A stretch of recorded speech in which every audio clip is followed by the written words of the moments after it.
श्री स्वामी समर्थ। आज मी तुम्हाला दत्त महाराजांच्या जन्माच्या वेळेची कथा सांगणार आहे।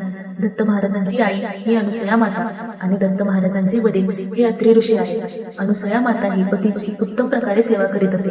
तिच्या सौंदर्याचे लक्षण वर्णू शकेल असा कोणीही नाही।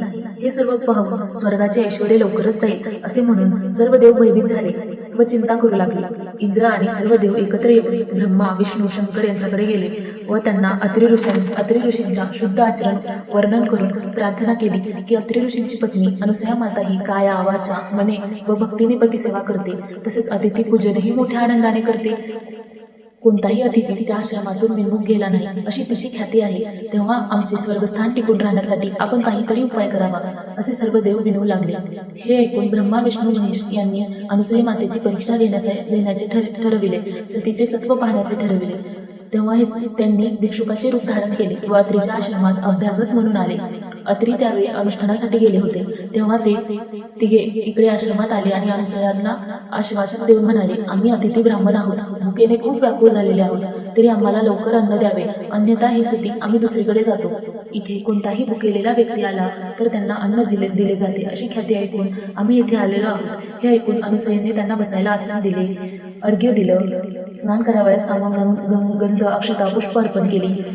अतिथी म्हणाले, आम्ही स्नान करून आलो आहोत, अत्री ऋषी येईपर्यंत फार उशीर होईल, आम्हाला लवकर भोजन द्यावे।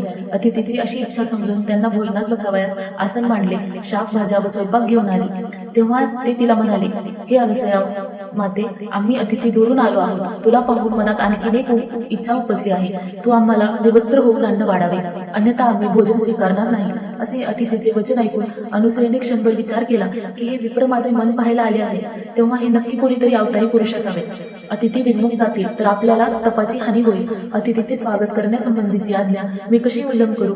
माझे मन निर्मळ आहे, तो दुष्ट मदन मला काय करेल? पतीचे जे तपोबल आहे तेच मला तारेल असा विचार करून ती म्हणाली, ठीक आहे, तुम्ही आपल्या इच्छेप्रमाणे भोजन करावे, मी आपणास अन्न वाढेन। मग ती स्वयंपाकगृहात जाऊन पतीच्या चरणाचे चिंतन करून मनात संकल्प केला, हे अतिथी माझी बालके आहे असे समजून सती अनुसया विवस्त्र होऊन अन्नोदक घेऊन बाहेर आली आणि पाहते तर ते तिघे अतिथी बालक होऊन भोजन पात्राजवळ येऊन बसले।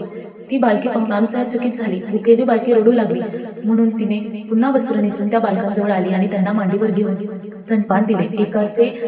एकाचे झाले की दुसऱ्याला स्तनपान देऊन त्यांच्या क्षुधेचे निवारण केले, त्यांना पाळण्यात झोपी घातले। अत्री भार्या अनुसयेसारखी श्रेष्ठ पतिव्रता पूर्वी कोणीच पाहिली नव्हती, ती आता ब्रह्मा विष्णू महेश यांची माता झाली, तिची कीर्ती त्रैलोकात झाली। दुपारी अत्री ऋषी प्रसन्न मनाने आश्रमात आले। हीच खरी अतिथी येण्याची वेळ असते। आश्रमात येऊन पाहिले तो अनुसया गायन करीत आहे व पाळण्यात 3 बालके आहेत। अनुसयेने झालेला वृत्तांत अत्री ऋषींना सांगितला। ऋषींनी अंतर्दृष्टीने ओळखले की ही 3 बालके म्हणजे ब्रह्मा विष्णू महेशच आहेत आणि त्यांनी लगेच त्यांना नमस्कार केला।